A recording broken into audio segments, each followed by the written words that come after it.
สมัยเลอสบายดีมื้อนี้สิพาพี่น้องมาเฮ็ดขนมหังเพิงฝรั่งเนาะหรือว่าฝรั่งเพิ่นเอิ้นโกฟสำหรับสูตรและวิธีเฮ็ดเฮามาตามมาชมกันเบิ่งเลยใน3เนี่ยเขาสิใส่นมอุ่นเด้อพี่น้อง250มิลลิลิตรเอาไปอุ่นให้มันอุ่นๆน้อยนึงนะแล้ววันนี้ก็ใส่ยีสต์ผงลงไป1บ่วงกาแฟหรือว่าถ้าบ่มีก็ใส่ผงฟูธรรมดาได้เด้อใส่น้ำตาลลงไป20 กรัมใส่น้ำตาลวานิลลงไปถุงนึงก็คนให้มันละลาย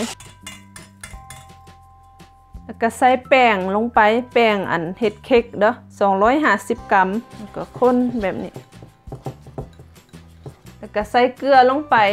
ดอกเกลือเด้อใส่เครื่องบวงกาแฟก็จะมีไข่ไก่ใน4 หน่วยค่อยสิแยกไข่แดงกับไข่ขาวเด้อ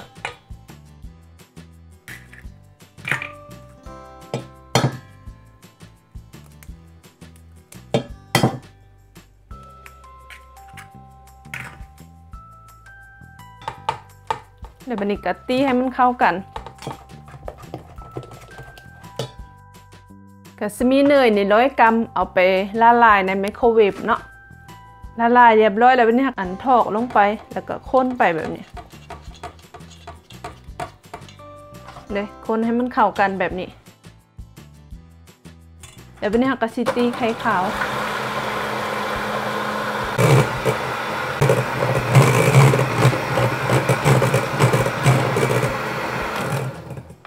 เดี๋ยวตีจนไข่มันเนียนแบบนี้ถือว่าได้แล้วพี่น้อง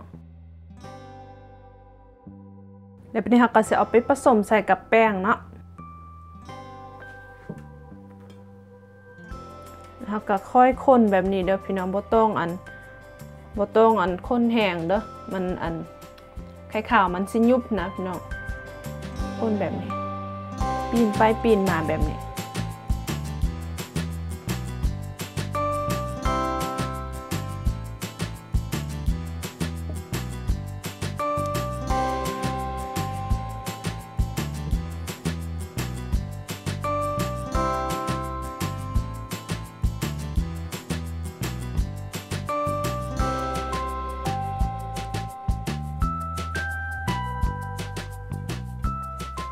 อันนี้ถ้าคนไข่ขาวกับแป้งมันกับเข้าเนื้อเข้านั่งกันดีแล้วถือว่าได้แล้วเป็นนี้ค่ะก็สิแพ็คพักแป้งไว้1 ชั่วโมงเด้ออุณหภูมินอกห้อง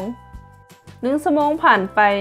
เด้แป้งค่ะมันก็สิฟูขึ้นแบบนี้เราต้องอุ่นให้เครื่องมันร้อนเด้อพี่น้องค่อยใส่เบอร์4เดี๋ยวเราก็ใส่แป้งลงไป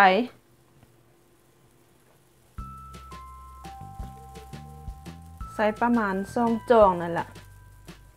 ให้มันเต็มนะพี่น้อง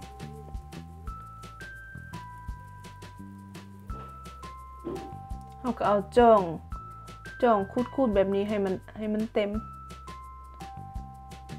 แบบนี้เราก็ปิดแบบนี้ใช้เวลาอบประมาณ4-5 นาทีเนาะก็แล้วแต่เครื่องจักรอันนี้ค่อยใช้เวลาอบประมาณ4-5 นาทีได้ละหอมขนาดพี่น้องแบบนี้เราก็เอาขึ้นเลยโอ้ยฮ้อนเรียบร้อยแล้วก็แล้วแบบนี้เราก็โรยน้ำตาลนี่นะพี่น้องน้ำตาลไอซิ่งให้สิกินกับ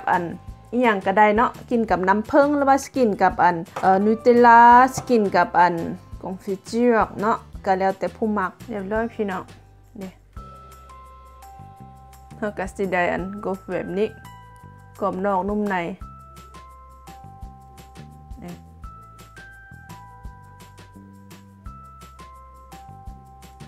แต่แซ่บอะไรแซ่บหลายพี่น้องกรอบนอกนุ่มในลองไปเห็ดกินบ้างเด้อสำหรับวันนี้ขอลาไปก่อนพบกันในคลิปต่อไปถ้ามากกดไลค์ถึงใจกดแชร์ให้ได้เด้อสมัยเลยบ๊ายบาย